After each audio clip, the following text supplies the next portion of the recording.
Jesus vai libertar todo aquele que nele.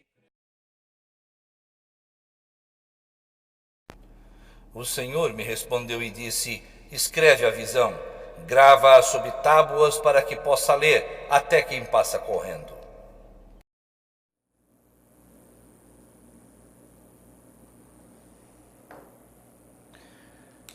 Estas foram instruções diretamente de Deus para o profeta Abacuque, sem intermediários. Aliás, vamos aproveitar e deixar bem claro isso. Deus ainda hoje usa profetas, mas ele também pode usar jumentos, corvos, lírios do campo, pardais, formigas, grandes peixes, sonhos, estrelas, crianças, principalmente a Bíblia Sagrada. Tudo isso para falar conosco, nos inspirar ou advertir e guiar, principalmente nos guiar. Mas na hora de nós falarmos com Deus, não há intermediários. Não, pelo menos, intermediários nos céus.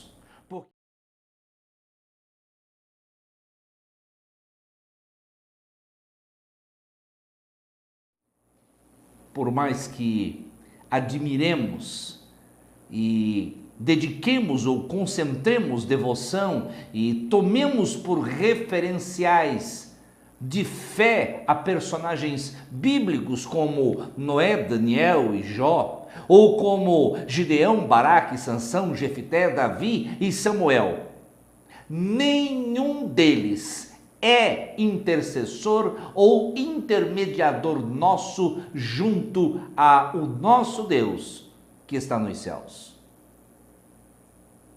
Nem mesmo personagens extrabíblicos notáveis por sua piedade, tais como São Francisco das Chagas, Madre Teresa de Calcutá, São Constantino da Escócia ou Irmã Dulce.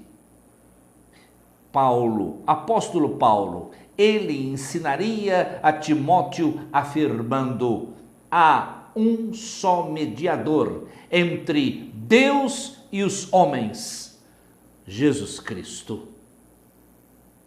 Abacuque teve, portanto, acesso direto a Deus para apresentar os seus próprios queixumes.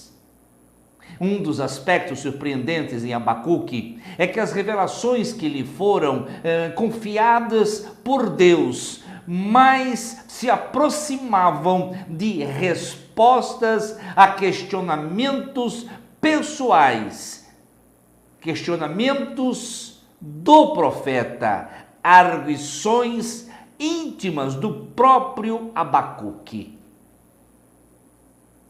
Era o inconformismo de Abacuque, suas dúvidas, sua indignação, o choque entre fé e realidade, a decadência generalizada, a degenerescência do povo em meio ao qual ele habitava, os conflitos da humanidade.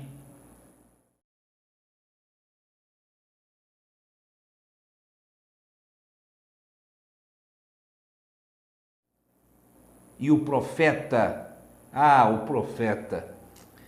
ele questionava do sucesso dos perversos, da aparente prevalência dos ímpios frente ao povo de Deus. Abacuque parecia estar indignado, porque Deus lhe dava a percepção daquela realidade, e ele Abacuque não queria ver aquelas coisas, e Deus insistindo em fazê-lo vê-las, ele então indaga a Deus: por que razão me fazes ver a iniquidade? É porque a percepção da realidade sempre nos importará em maiores responsabilidades.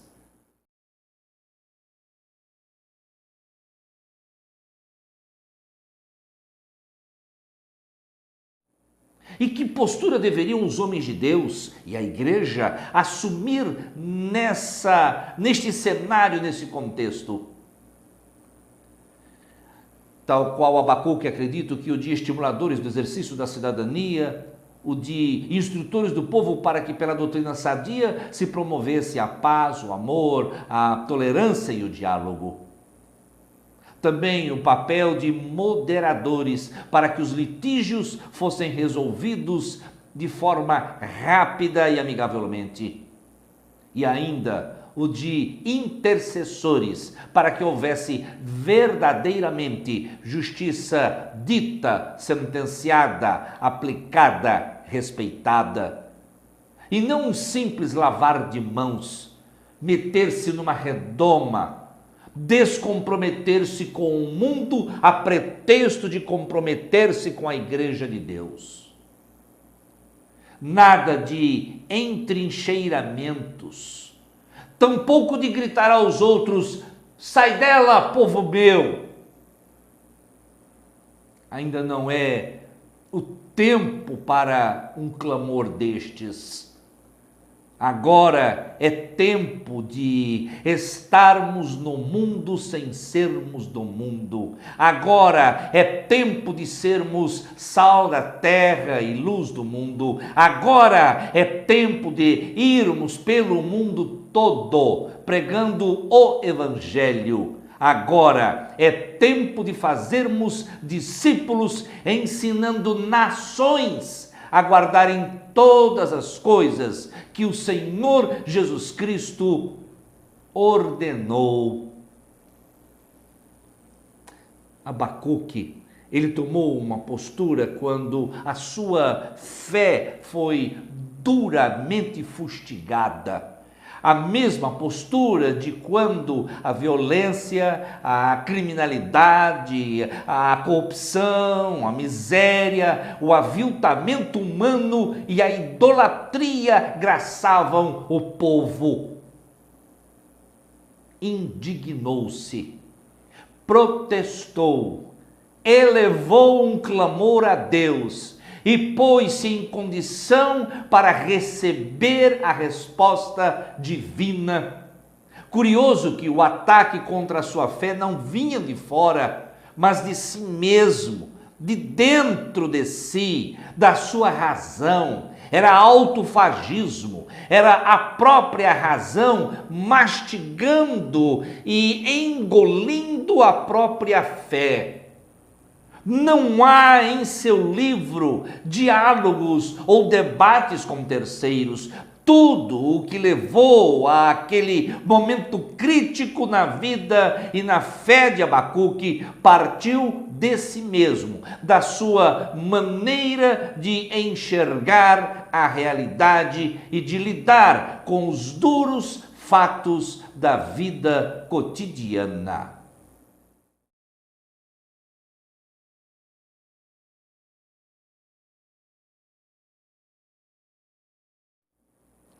Abacuque era profeta, homem experimentado na palavra de Deus, obviamente acostumado às revelações que Deus lhe propiciava. Porém, as revelações haviam chegado a um ponto de conflito com a realidade e com os seus desejos. A revelação dizia isto e seus desejos diziam aquilo. Abacuque questionou Deus, pôs Deus contra a parede. Abacuque queria respostas, exigia satisfações. Após uma lista ousada de perguntas, ele deliberou consigo mesmo: subirei à torre dos vigias da fortaleza e estarei vigilante para ouvir o que Deus tem a me dizer e quais serão as suas respostas às perguntas que lhe fiz. Se Abacuque tivesse vivido nos tempos de Paulo, este lhe responderia: digo a cada um que não saiba mais do que convém saber, antes que saiba com moderação, segundo a medida da fé, que Deus repartiu a cada um.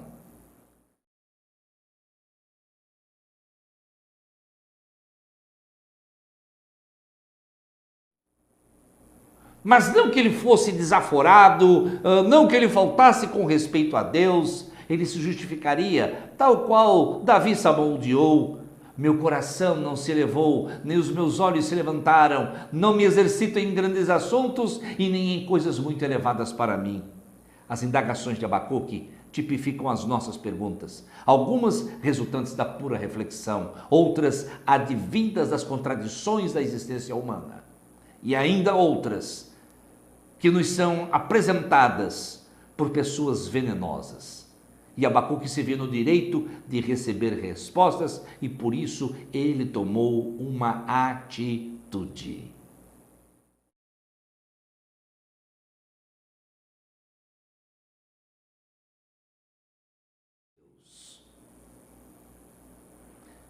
Essa atitude, no caso de Abacuque, envolvia primeiramente assumir uma condição estratégica, subir à torre de vigia, o lugar certo. Porque há lugares que nos cegam e nos ensurdecem para não ouvirmos Deus.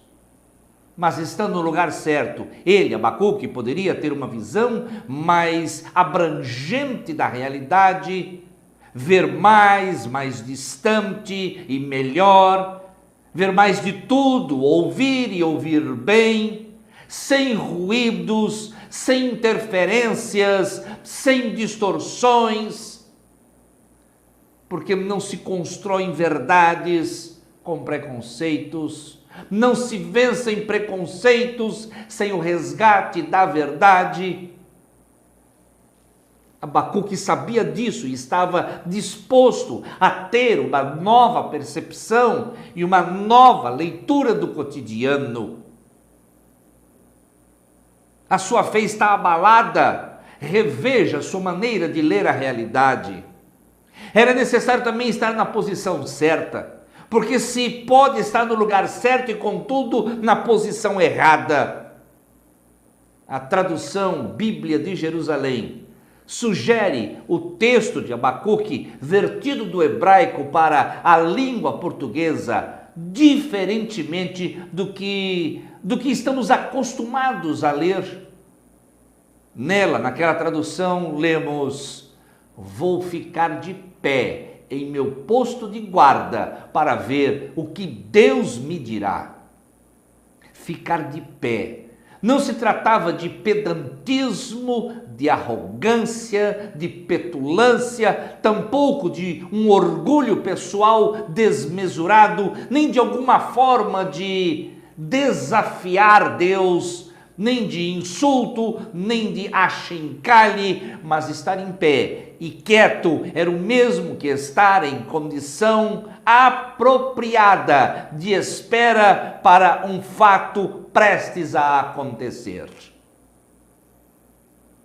Havia uma certeza, inexplicável certeza no profeta Abacuque de que a revelação viria e não tardaria. Mas aquela postura também envolvia o assumir a disposição certa.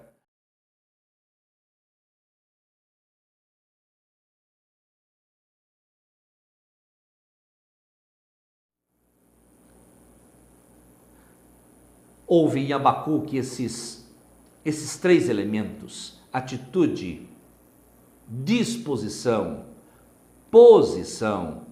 Ao tê-los, os três, Deus lhe respondeu. O relato no próprio livro do profeta Abacuque é: então o Senhor lhe respondeu.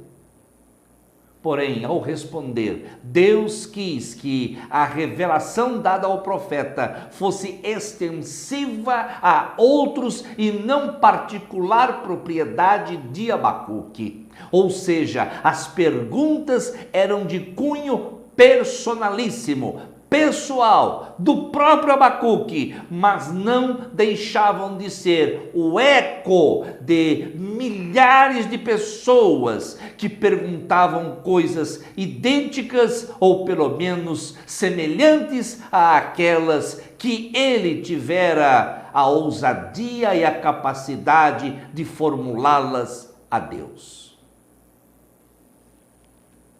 A revelação não lhe seria somente para si, mas extensiva a todos quantos dela quisessem se aproximar e se apropriar.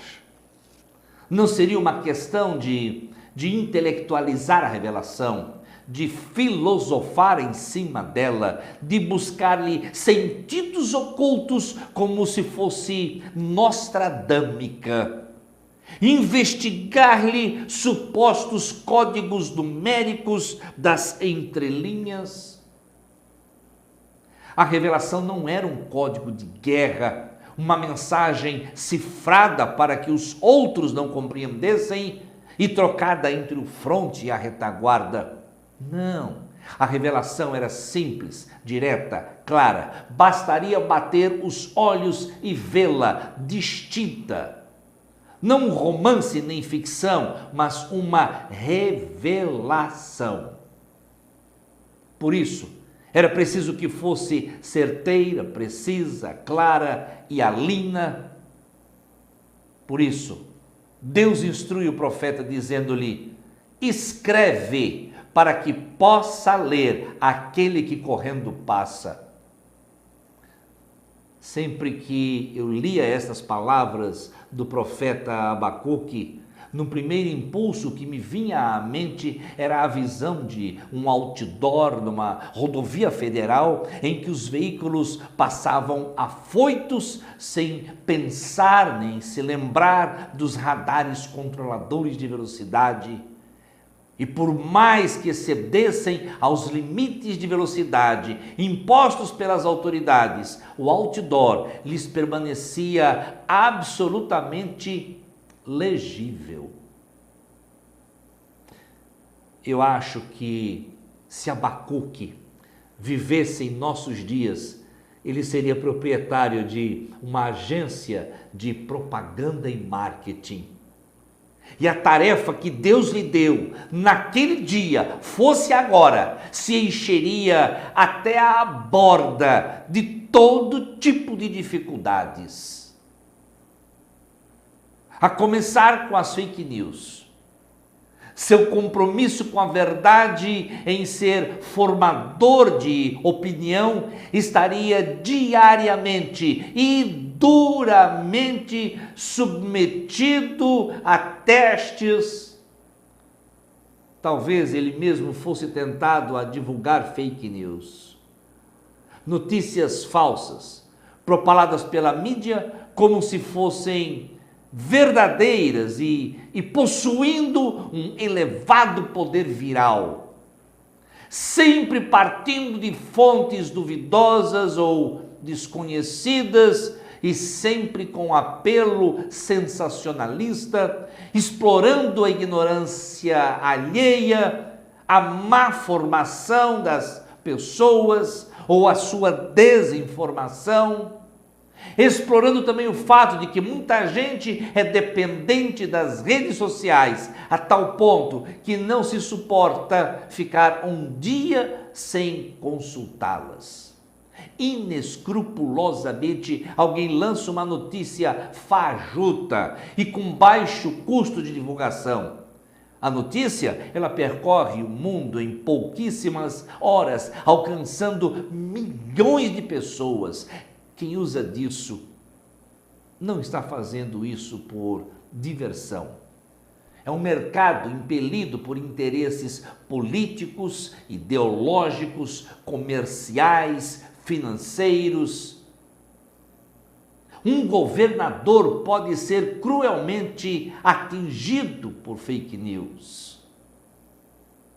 Uma fake pode originar um golpe de Estado.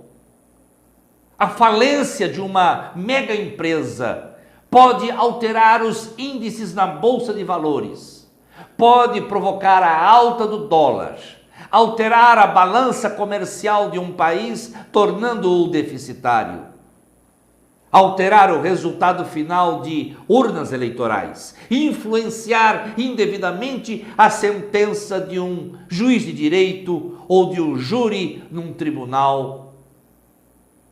Pode até fechar uma igreja, acabar com a campanha brilhante de um time de futebol num campeonato. Pode uma fake destruir a carreira de um profissional, até de um pastor, implodir uma família, destruir um casamento. Usa-se quase sempre a chancela de um nome famoso um político, uma autoridade, um ministro de fé, para conferir algum aspecto de credibilidade à notícia.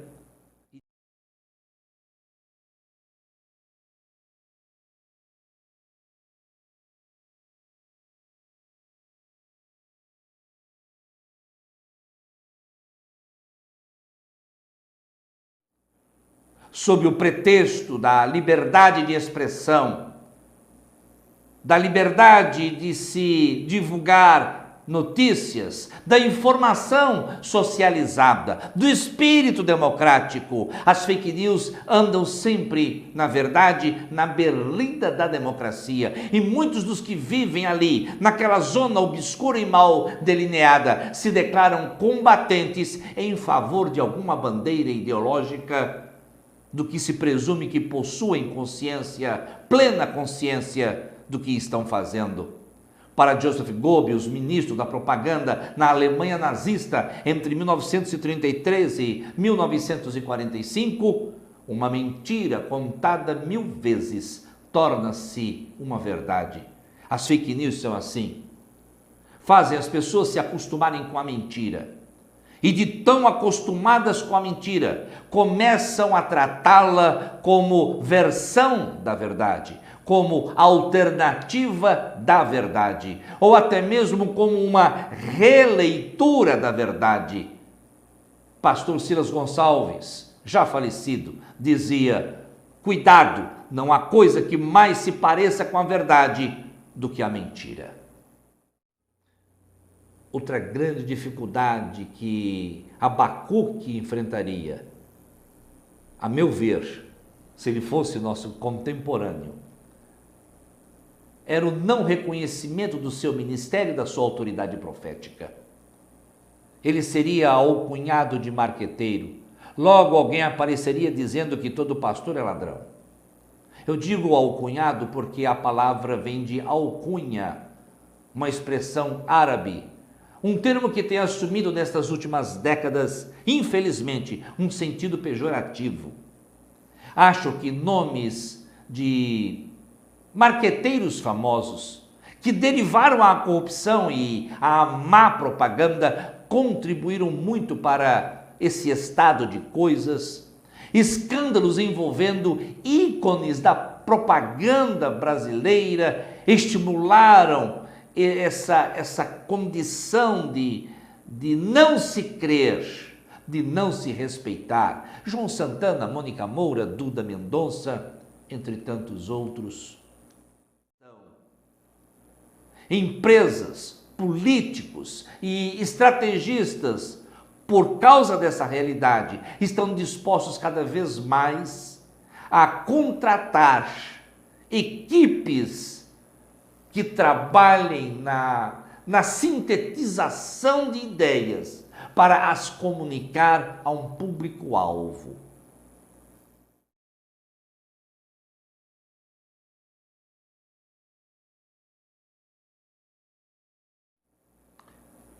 Amo muito tudo isso, McDonald's. Faz um 21 em Bratel. Desapega OLX. Então Deus contratou Abacuque. Campanha publicitária. Deus começou lhe passando a visão das coisas. Depois estipulou o meio de comunicação, seria a escrita. Estabeleceu como critério oportuno que fosse legível, que se pudesse ler, nada garranchudo, nem de letras minúsculas, nem de linguagem ininteligível. Por fim, quis que a mensagem fosse passível de leitura, bastando bater os olhos nela. E aqui vale considerar que a tradução para a língua portuguesa nos dá a impressão de um carro em alta velocidade, passando por um outdoor. Mas não era bem isso. Eu estava errado no começo. A frase "para que possa ler o que correndo passa" era, na verdade, um adágio, um termo popular, uma maneira de se dizer. Era algo que, se fosse transliterado ou passado para os dias de hoje, seria como que para que se leia assim que se veja. Não era pressa, era objetividade, sem chorumelas, sem lenga-lenga, sem firulas, ou como diriam os paraibanos, sem arrodeio. Indo ao X da questão. Escrever a revelação era importante, isso garantiria a sua imutabilidade. Estaria protegida de distorções provocadas pelo tempo ou de releituras e mais releituras cada vez que chegasse a um novo receptor. Ademais, facilitaria a compreensão, coisa do tipo leu e entendeu. Isso viabilizaria que se passasse o recado adiante com maior eficiência, com maior eficácia, com maior efetividade. Eu tenho me perguntado muito ultimamente o quanto somos efetivamente comunicativos quando se trata de comunicar o Evangelho de Cristo. Paulo diria: vós sois cartas abertas.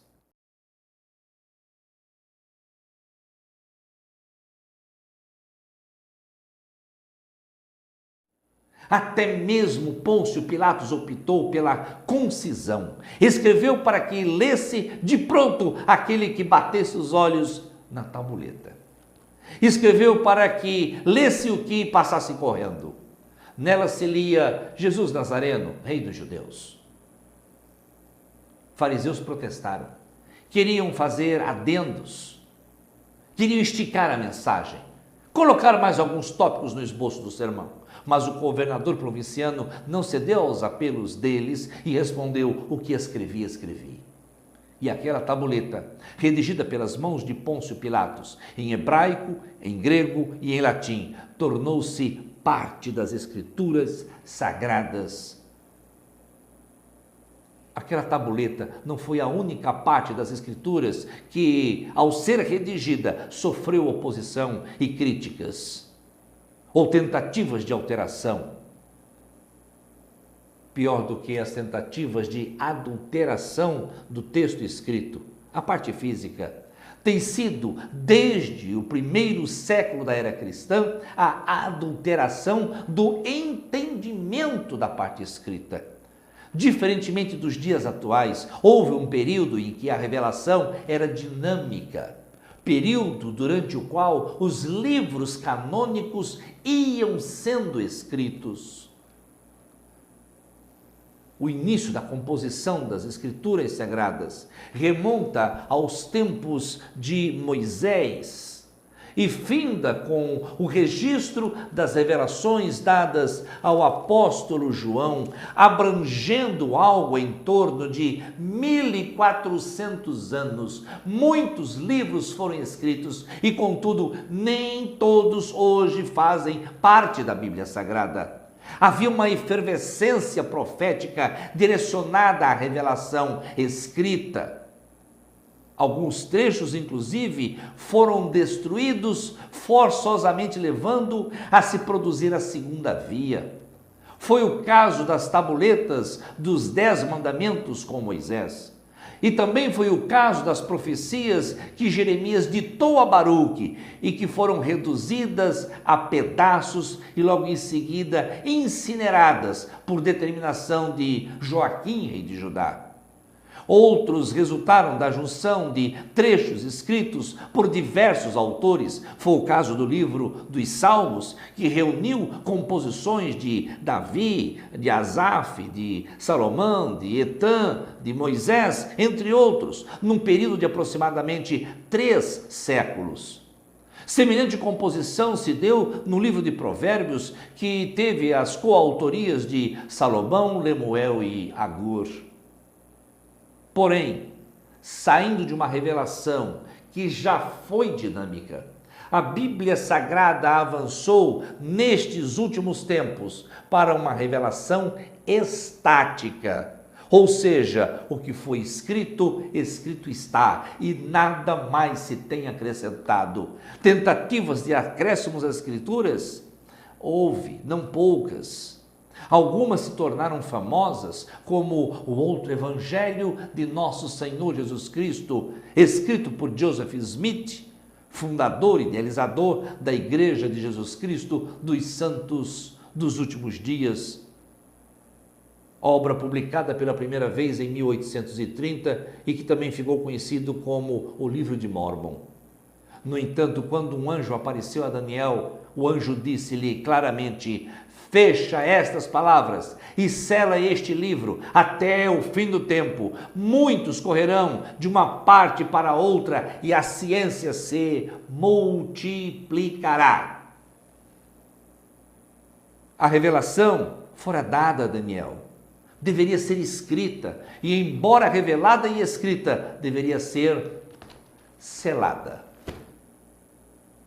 Ou seja, as pessoas teriam a revelação diante de si, mas não a compreenderiam adequadamente, porque selada. Mas isso seria por um tempo determinado. O anjo disse: até ao fim do tempo. Nesse interim, as pessoas iriam de uma parte à outra, correndo, perambulando, buscando. Isso me faz lembrar de uma outra profecia pronunciada por Amós. Andarão errantes de um mar até outro mar, correrão por toda parte, buscando a palavra do Senhor, mas não a acharão. E embora tão parecidas as palavras, elas representam momentos muito distintos e distantes. No caso de Daniel, porque teriam aposto a palavra escrita e ainda assim não a compreenderiam. A ciência se multiplicaria. O conhecimento iria se expandindo numa crescente geométrica ou logarítmica. Mas a que conhecimento se referiu o anjo que interagiu com Daniel? Diversos escritores saem do contexto daquela profecia, a revelação selada, para deduzir que se tratava de uma referência ao desenvolvimento das ciências e da tecnologia. No entanto, outros anjos surgiram naquele dia, naquela revelação, e entre eles se perguntavam: quanto tempo ainda se passará até que essas coisas aconteçam? Porque os anjos não são seres oniscientes, ainda que sapientes. Há muitas coisas que ainda lhes são incompreensíveis. Pedro escreveu que, para estas coisas, os anjos desejam bem atentar, porque o mistério da redenção ainda lhes está, em parte, encoberto. Da pergunta feita por um dos anjos na presença de Daniel, foi dada a resposta. E Daniel ouviu aquela resposta dada ao anjo. Porém, Daniel não a compreendeu e reformulou a pergunta: Senhor, qual será a finalidade dessas coisas? O primeiro anjo respondeu: o que eu falei somente será compreendido no fim dos tempos. Muitos serão purificados por grandes sofrimentos e perseguições. Os perversos continuarão a praticar o mal e nunca entenderão esta profecia. Só os que querem mesmo aprender é que a compreenderão. Alguns notáveis comentaristas do século passado mencionam que este multiplicar da ciência seria o progresso das ciências e da tecnologia no seu todo. É o caso de Severino Pedro da Silva, falecido pastor da Assembleia de Deus no Brasil, renomado por seus escritos. Também de Finis Hennings Dake, norte-americano, que começou seu ministério na Assembleia de Deus nos Estados Unidos e pouco depois se mudou para a Igreja de Deus, por escândalos nos quais se envolvera com uma adolescente na década de 30. Em sentido oposto a eles, João Calvino apontaria para a multiplicação da ciência no sentido estrito de conhecimento da palavra de Deus. Na 65ª exposição, ocorrida em abril de 1560, registrada por taquígrafos, João Calvino afirmaria: este evento realmente se concretizou. Antes da encarnação, esta profecia não foi valorizada. A ignorância do povo se agigantou até que Deus, por fim, multiplicou sua igreja. E no tempo presente, qualquer um que considerar esta profecia experimentará a sua importância. De fato, Calvino pensava na multiplicação da ciência, mas mencionada no livro de Daniel como a progressão de um tipo de conhecimento específico para se compreender a profecia e não como um desenvolvimento técnico-científico geral. Ademais, Daniel utilizou um termo hebraico que, se pesquisado em outros escritores canônicos, é um termo relativamente pouco utilizado, mas sempre que utilizado, designando por esses outros autores um tipo de conhecimento específico, vinculado ao conhecimento moral, ao conhecimento espiritual, ao conhecimento divino ou à habilidade específica para uma determinada profissão. A multiplicação da ciência, conforme mencionada por Daniel, não vai além da revelação escrita.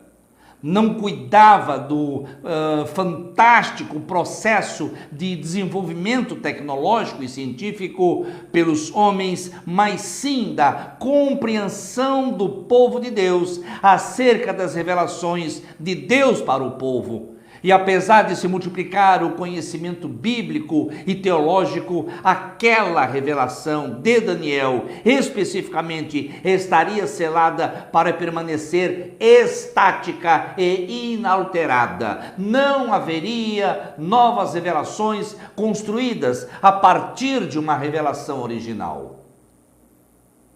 Quando finalmente ela viesse a ser compreendida pelo povo de Deus, ela permaneceria a mesma desde quando foi escrita. No fechamento da composição bíblica, o apóstolo João alertou: se alguém acrescentar alguma coisa, Deus fará vir sobre ele as pragas que estão escritas neste livro.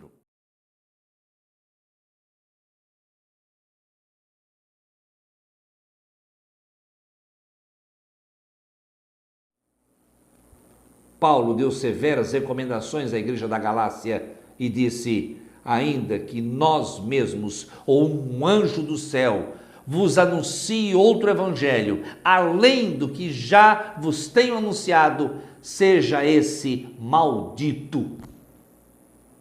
Muitas das coisas que estão escritas, mas não estão reveladas. O conceito de revelação inclui não somente a exposição do assunto em si, como também a sua correta compreensão, e não as especulações. Jesus Cristo asseverou aos seus discípulos: a vós é dado conhecer os mistérios do reino dos céus, mas a eles não lhes é dado, porque eles, vendo, não veem, e ouvindo, não ouvem, e tampouco compreendem. Cumprindo-se neles a profecia de Isaías: ouvindo ouvireis, mas não compreendereis, e vendo vereis, mas não percebereis, porque o coração deles está endurecido, ouvindo de má vontade e fechando os olhos, para que não enxerguem, assim como os ouvidos, para que não ouçam e compreendam e se convertam e eu os cure. Não tardou após essas palavras para que os próprios discípulos do Senhor também demonstrassem extrema dificuldade em compreender os ensinos do Mestre. Jesus Cristo, por exemplo, propusera a parábola do trigo e do joio. Alguém, sorrateiramente, lançara sementes de joio em meio a um trigal. Os discípulos não compreenderam aquelas palavras e depois foram ao mestre pedindo que lhes explicasse o significado da parábola. Numa outra ocasião, esses mesmos discípulos se equivocaram quanto à compreensão do que o Senhor lhes dizia. E dizia o Senhor: acautelai-vos do fermento dos fariseus. E os discípulos verteram aquelas palavras como se o mestre os estivesse criticando, repreendendo por haverem se esquecido de trazer pães para a viagem que faziam. Foi preciso que o Senhor Jesus Cristo usasse de maior clareza na abordagem do assunto para que os discípulos entendessem que o Senhor não estava se referindo a mantimento, mas sim à doutrina dos fariseus. Não poucas vezes por toda a história retratada nas Escrituras Sagradas, houve coisas incompreendidas. Não as podemos chamar de revelação no sentido estrito da palavra. Moisés afirmou que as coisas encobertas são para o Senhor, porém as coisas reveladas são para nós e para nossos filhos, para sempre, para cumprir-se as palavras da lei. Mas, se depois, na própria narrativa bíblica, os mistérios foram desvelados para que se compreendesse deles o significado, então se tornaram revelação. Belsassar, rei de Babilônia, sentiu-se confuso com os escritos misteriosos que surgiram por uns dedos que escreviam na estucada parede do Palácio Real. Ninguém conseguia ler o que estava escrito, menos ainda compreender. Portanto, era um mistério. Por fim chamaram Daniel, e este leu e interpretou: Mene, Mene, Tekel, Ufarsim. Contou Deus o teu reino e o acabou. Você foi pesado na balança e achado em falta. E o teu reino foi dividido para ser dado aos medos e aos persas. Agora avançara de mistério para revelação. Semelhantemente, para Daniel, as profecias de Jeremias eram mistério. Mas repentinamente, no primeiro ano de Dario, ele, Daniel, entendeu pelos livros que o número de anos de que falou o Senhor ao profeta Jeremias era de 70 anos. E Daniel, então, dirigiu seu rosto ao Senhor para o buscar em oração. Que, aliás, não há coisa melhor do que um mistério que se desvenda pela revelação para fortalecer a oração. Muitos séculos depois, Paulo reafirmaria esse mesmo posicionamento escrevendo à igreja de Corinto: agora vemos por espelho em enigma, mas então veremos face a face. Agora conheço em parte, mas então conhecerei como também sou conhecido. Pedro diria que nos escritos do apóstolo Paulo havia pontos de difícil compreensão que os indoutos e inconstantes torciam, como faziam também com as outras escrituras, para a sua própria perdição.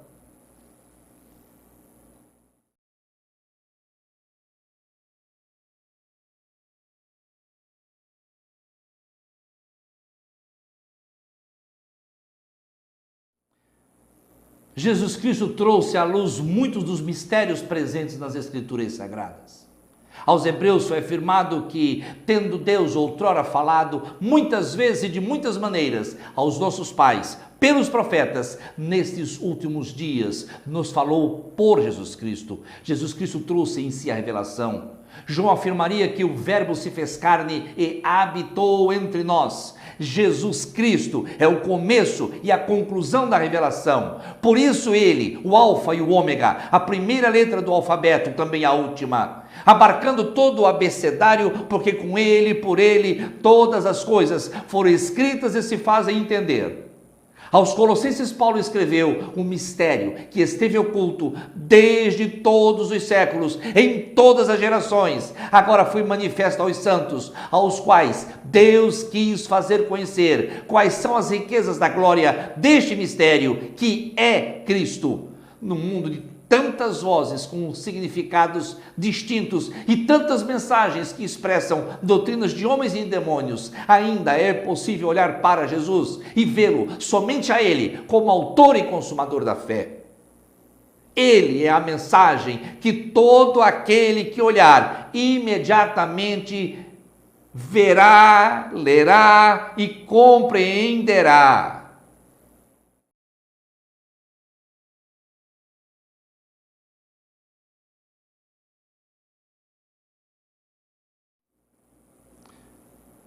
O Verbo, a verdade, o Deus conosco. Em tempos de profunda crise espiritual, muita gente se levantava com discursos perniciosos. E Isaías alertou e exortou o povo dizendo: recorram à lei e ao testemunho. E se o que eles dizem não estiver segundo a palavra, é porque neles não há luz.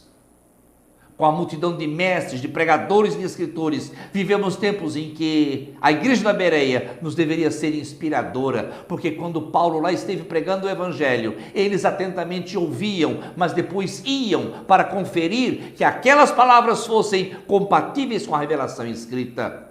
Vamos à palavra de Deus. Ela em si mesma não é salvadora, mas ela nos aponta ao Salvador. Jesus Cristo diria: vocês examinam as Escrituras, porque cuidam que nelas está a vida eterna, mas elas testificam de mim, que em mim está a vida eterna. Sem palavrório, o verbo incisivo, direto, transformador, Jesus Cristo. Olhe para Ele, ouça Ele, creia nele, ande com Ele, viva por Ele e para Ele. Desligue-se do vozerio do mundo.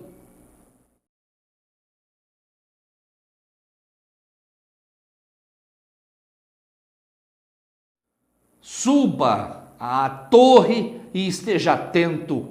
1001 maneiras Deus usará para falar com você, mesmo que seja de relance. Você lerá e compreenderá que Deus quer falar com você diretamente e Ele o fará efetivamente. Ele tem as respostas certas para as mais inquietantes perguntas do teu íntimo, mesmo que você não saiba como perguntar, ou mesmo que você faça as perguntas erradas. Cristo é a resposta.